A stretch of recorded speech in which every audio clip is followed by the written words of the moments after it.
il bambino stava giocando con nonno un do cottiglio da casa, improvvisamente il bambino casca, dappa la manuzza andera, dice nonno, ma io ido, c'avevo ido mischino che non poteva fare parecchio, no? Dice un anno, ora che ci mettiamo, la mamma c'ha una pomata miracolosa che da banno andò a bagno, pigliano sta pomata, ci mettono la pomata al bambino, doito, attenzione particolare doito, appena ci misero la pomata, uito, lo piccerito subito, guarda, ting,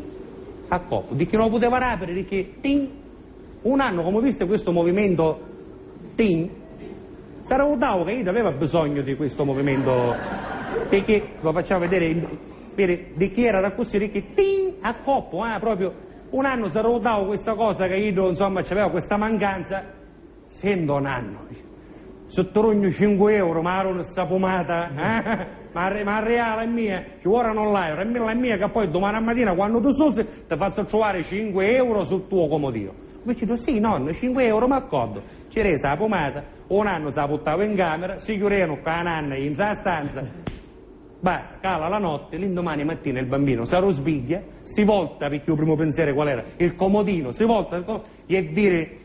55 euro. Io vicino contento, dice nonno, grazie, mi hai lasciato 55 euro. Dice no nanno, io te ne ho messi 5, ma oltre 50 ci mi sa nanna.